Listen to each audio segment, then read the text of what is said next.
Hello everyone, I am your teacher for this particular topic. Let me explain this topic to you. तो आज जो यहाँ पे हम टॉपिक डिस्कस करने वाले हैं वो है आपका चैप्टर केमिकल काइनेटिक्स का, जो कि आपके एनसीईआरटी क्लास 12 यूनिट 4 है। और इसमें जो है इस पर्टिकुलर वीडियो में हम डिस्कस करने वाले हैं कि रेट ऑफ केमिकल रिएक्शन क्या होता है। राइट, हम रेट लॉ को किस तरीके से एक्सप्रेस करते हैं, व्हाट इज़ रेट लॉ, है ना, उसका एक्सप्रेशन कैसा होता है, और आपके कितने तरीके के रेट है जो हम लोग यहाँ मेजर करते हैं। So there are two different types of rates. तो आपके पहला है आपका एवरेज रेट और दूसरा है इंस्टेंटेनियस रेट। तो इन दोनों में डिफरेंस क्या है, ग्राफिकली अगर हम देखते हैं तो इन दोनों में डिफरेंस किस तरीके से आएगा। राइट, और इन दोनों में सिमिलरिटी क्या चीज़ है, similarity obviously rate of reaction है। तो इनका मेजरमेंट किस तरीके से हो रहा है हमें देखना है। राइट, सो हम लोग यहाँ पे चालू करते हैं ये पर्टिकुलर चीज़। तो सबसे पहले तो हम लोग रेट डिफाइन करते हैं। See what is rate. So rate of chemical reaction is the speed at which reactants are changing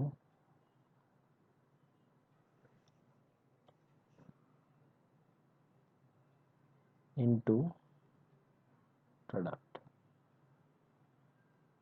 right, so आपका कितने जल्दी जो है आपका चेंज आ रहा है आपका रिएक्टेंट टू प्रोडक्ट का, दैट इज बेसिकली क्या होता है आपका स्पीड, है ना, कितने स्पीड से चेंज आ रहा है। सो वो हम क्या कहेंगे, उसको हम रेट ऑफ केमिकल रिएक्शन कहते हैं। राइट, अब नेक्स्ट चीज़ इसमें जो हमें देखना है कि सो as the reaction as the chemical reaction proceeds,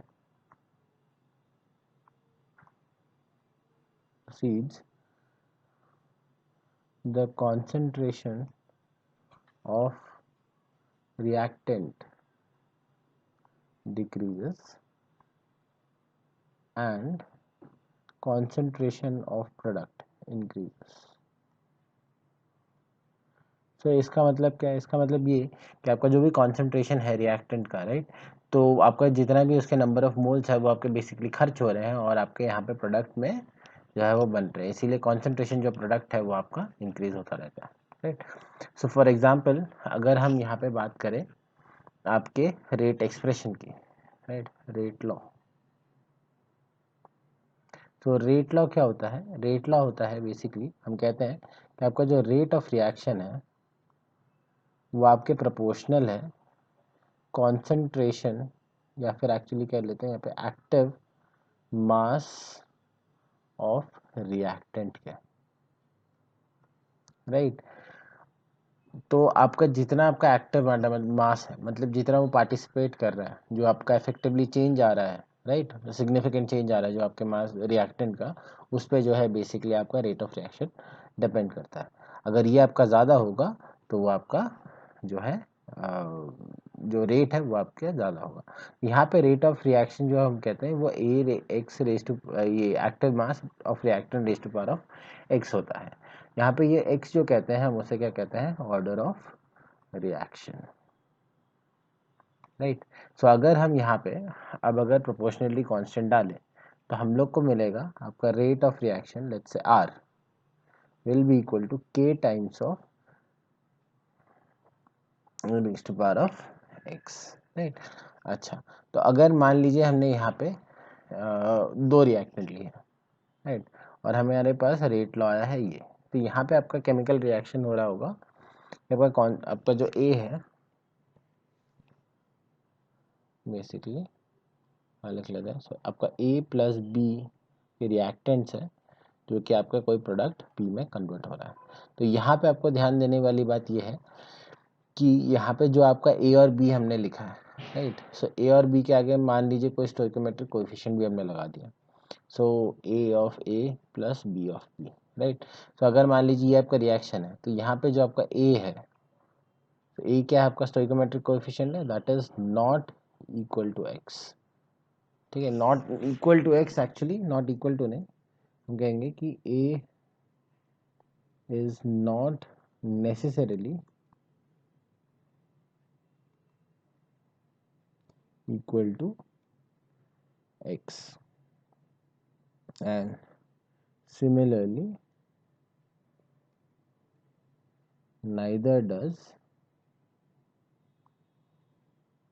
b with y। तो यहाँ पे a और b क्या है आपका स्टोइकोमेट्रिक कोएफिशिएंट है, और यहाँ पे जो हमने x और y लिखा है वो क्या है आपका x और y है आपके ऑर्डर ऑफ द रिएक्शन। तो यहाँ पे हम लिखते हैं x, y is order of reaction with respect to A and B respectively। और यहाँ पे जो है आपका K है, K आपका हो गया रेट कांस्टेंट, जो बेसिकली प्रोपोर्शनलिटी कांस्टेंट हमने मल्टीप्लाई किया था, और R जो है वो आपका क्या है रेट ऑफ रिएक्शन। अब हम लोग जो है दो तीन टर्म है जो हमने यहाँ पे यूज़ किया, वो हम उसको डिफाइन करने की कोशिश करेंगे, राइट। तो सबसे पहले हमने जो यहाँ पे टर्म यूज़ किया था वो था आपका एक्टिव मास, राइट। सो ये एक्टिव मास कैसे क्या है, राइट। सो यहाँ पे हम इसका मतलब लिखते हैं, so active mass is the concentration of the reactant या रिएक्टेंट्स, है ना, विच अपीयर्स इन रेट लॉ। तो जो कोई भी आपका रिएक्टेंट आपका रेट लॉ में आता है और उसका कॉन्सेंट्रेशन अगर आप देखोगे तो उसको हम यहाँ पे एक्टिव मास कह रहे हैं। तो ये आपका हो गया, राइट। इसके अलावा ऑर्डर ऑफ रिएक्शन के बारे में हमें डिस्कस करना है। तो ऑर्डर ऑफ रिएक्शन क्या होगा, so it is the power dependency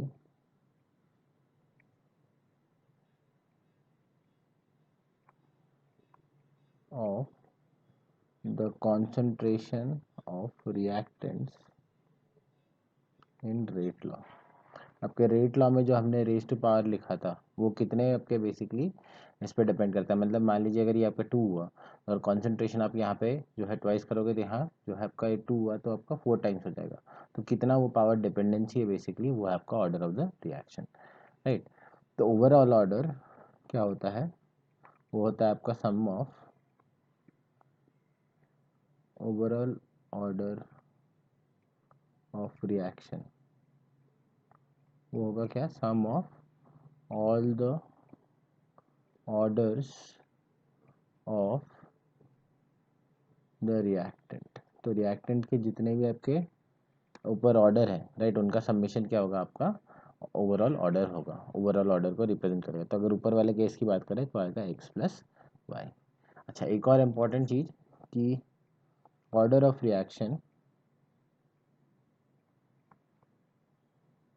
is always positive और zero but can't be negative.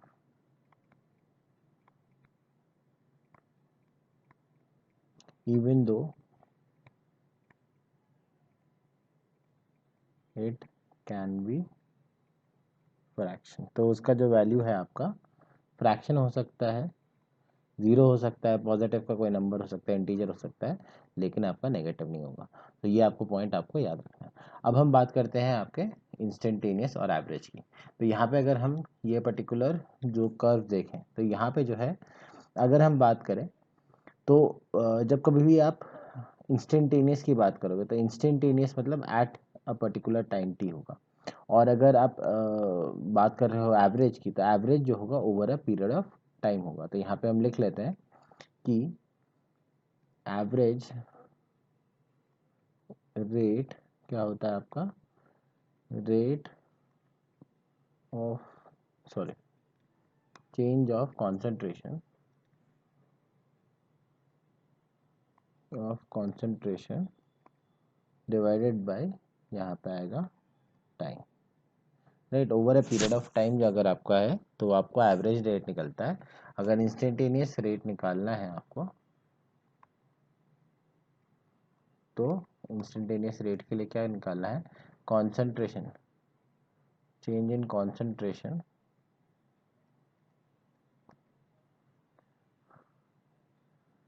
over very small period of time divided by period of time। तो दोनों का अगर फॉर्मूला देखा जाए तो हम बात एक ही कर रहे हैं कि चेंज ऑफ कॉन्सेंट्रेशन, बट यहाँ पे जब हम बात करेंगे तो ये आता है delta concentration of change, let's say product की बात कर लें, डिवाइडेड बाय डेल्टा टी। और यहाँ पे अगर हम देख रहे हैं तो आएगा ये D P by D T. तो अगर हम डिफरेंशियल फॉर्म लिखें तो यहाँ पे डिफरेंशियल फॉर्म जो है हम हर एक रिएक्शन के लिए डिफाइन कर सकते हैं। डिफरेंशियल फॉर्म, तो डिफरेंशियल फॉर्म से अगर हम देखें तो आपका जो रेट होगा, मान लीजिए उसको रेट ऑफ रिएक्शन को आर कह रहे हैं, तो ये होगा -1/a into D A by D T. मान लीजिए यहाँ पे ए आपका क्या है, एक रिएक्टेंट है, plus one upon sorry not plus, equal to -1/डी बी बाई डी टी। मान लीजिए बी आपका और एक रिएक्टेंट है, equal to change in concentration of product divided by T. तो यहाँ पे अगर आपका रिएक्शन गिवन था A plus B gives P, तो यहाँ पे इस हिसाब से जो है आपका डिफरेंशियल फॉर्म लिखा जाएगा। सो ये आपके जो है रेट ऑफ रिएक्शन हो गया, और ये हमने जो है डिस्कस किया आपका एवरेज रेट और इंस्टेंटेनियस रेट। एक और चीज़ यहाँ पे अगर हम ध्यान से देखें तो एवरेज रेट जो है वो आपका पूरा जो है आपका ऑन एन एवरेज, मतलब 2 पॉइंट्स के बीच का हम स्ट्रेट लाइन बना के हम जो यहाँ पे स्लोप निकाल रहे हैं। और यहाँ पे जो है एक पर्टिकुलर टाइम पे अगर देखें तो वहाँ पे कितना जो चेंज आया है वो आपका क्या होगा, राइट, वो आपका हो जाएगा स्लोप, और वो होगा आपका इंस्टेंटेनियस रिएक्शन, इंस्टेंटेनियस रेट। तो यहाँ पे प्रोडक्ट का कॉन्सेंट्रेशन जो है आपका over a period of time increase हो रहा है और रिएक्टेंट का डिक्रीज होगा, right. So I hope you have understood the explanation of this particular topic. Thank you.